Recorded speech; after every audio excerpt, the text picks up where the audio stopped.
Hello दोस्तों, कैसे हैं आप। एक कहानी सुनाता हूँ। एक फकीर एक पेड़ के नीचे बैठे ध्यान करता रहता था। रोज एक लकड़हारा लकड़ी काटने के लिए उसके सामने से गुजरता था। एक दिन उसने लकड़हारे से कहा, सुन भाई, दिन भर लकड़ियां काटता है, क्या 2 जून की रोटी भी जुटा पाता है? तू जरा सा आगे क्यों नहीं जाता? वहां आगे चंदन का जंगल है। एक दिन काट लेगा, 7 दिन के खाने के लिए काफी हो जाएगा। गरीब लकड़हारे को भरोसा तो नहीं आया, क्योंकि वो तो ये सोचता था कि जंगल को जितना वो जानता है, भला और कौन जानता होगा। जंगल में ही तो जिंदगी बीती, लकड़ियां काटते ही तो जिंदगी बीत गई। अब ये फकीर यहां बैठा रहता है पेड़ के नीचे, इसको भला क्या खाक पता होगा। मानने का मन तो नहीं हुआ, लेकिन फिर सोचा कि हर्जी क्या है, कौन जाने ठीक ही कहता हो। फिर भला झूठ क्यों बोलेगा। शांत आदमी मालूम पड़ता है, मस्त है, कभी बोला भी नहीं, तो एक बार इसकी बात मानकर देख लेने में क्या फर्ज पड़ता है। तो वो चला गया, लौटा, फकीर के चरणों में गिर गया और कहा, मुझे क्षमा कर दीजिए, मेरे मन में बड़ा संदेह हो गया था, क्योंकि मैं तो सोचता था कि मुझसे ज़्यादा लकड़ियां कौन जानता है, पर मुझे चंदन की पहचान नहीं थी। मेरा बाप भी लकड़हारा था, उसका बाप भी लकड़हारा था। हम यही काटने का जलाऊ लकड़ियां काटते काटते जिंदगी बिताते रहे। हमें चंदन का तो पता ही नहीं था, चंदन की पहचान भी नहीं थी। हमें तो चंदन मिल भी जाता तो भी हम उसे काट कर बेच आते। तुमने पहचान बताई, गंध बताई, तुमने परख दी, जरूर जंगल है। मैं भी कैसा भागा, काश पहले पता चल जाता। अब फकीर ने कहा, कोई फिक्र ना करो, जब पता चल जाए तभी ठीक है, जब घर आ जाओ तभी सवेरा। दिन बड़े मजे में कटने लगे।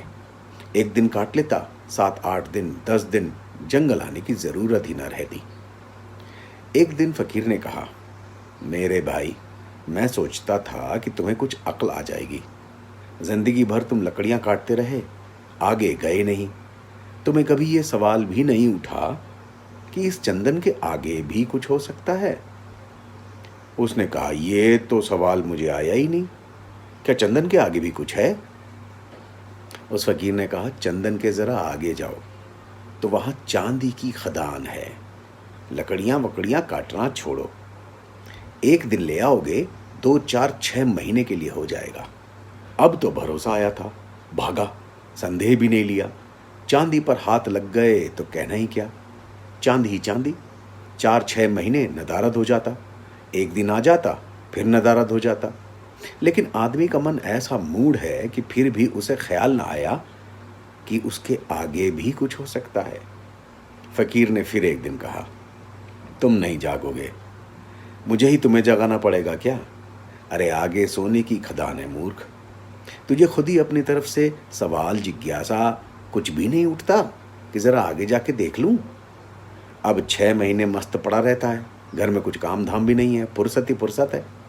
जरा जंगल में घूम आया कर, देख आया कर, कुछ भी ख्याल नहीं आता। लकड़हारे ने कहा, मैं भी मंदभागी, मुझे तो ये ख्याल ही नहीं आया। मैं तो समझा चांदी बस आखिरी बात हो गई, अब और क्या। गरीब ने सोना तो कभी देखा नहीं था, सुना था। फकीर ने कहा, थोड़ा और आगे जा, सोने की खदान है। बस ऐसे कहानी चलती रही। फिर और आगे हीरों की खदान है, और ऐसे ही कहानी चलती रही। और एक दिन फकीर ने कहा कि ना समझ, अब तू हीरो पर ही रुक गया। अब तो लकड़हारे को भी बड़ी अकड़ आ चुकी थी, बड़ा धनी भी हो गया था, महल वहल खड़े कर लिए थे। उसने कहा, अब छोड़ो ना, तुम मुझे परेशान मत करो, अब हीरो के आगे भला क्या हो सकता है। फकीर ने कहा, अरे हीरो के आगे मैं हूं, तुझे ये ख्याल कभी नहीं आया कि मुझे यहां पर मस्त बैठे रहते देखता रहता है, जिसे पता है कि हीरो की खदान है, तो वो हीरे क्यों नहीं भर लेता? उसको जरूर कुछ और आगे मिल गया होगा, हीरो से भी आगे इसके पास कुछ होगा। तुझे ये सवाल कभी नहीं आया? अब तो लकड़हारा रोने लगा, सर पटक दिया उसने चरणों पर, कहा कि मैं भी कैसा बेवकूफ़ हूं, मुझे ये सवाल ही नहीं आया। जब तुम बताते हो तब मुझे याद आता है, ये तो मेरे जन्मों जन्मों में नहीं आ सकता था ख्याल कि तुम्हारे पास हीरो से भी ज्यादा बड़ा कुछ है। फकीर ने कहा, उसी धन का नाम है ध्यान। अब खूब तेरे पास धन है, अब धन की कोई ज़रूरत नहीं। अब ज़रा अपने भीतर की खदान खोद, जो सबसे ज़्यादा कीमती है। संतुष्टि ढूंढ, ध्यान कर। देखो दोस्तों, ये मेरे विचार हैं। अगर आपको ठीक ना लगे तो रिजेक्ट मार दीजिएगा। फिर मिलेंगे।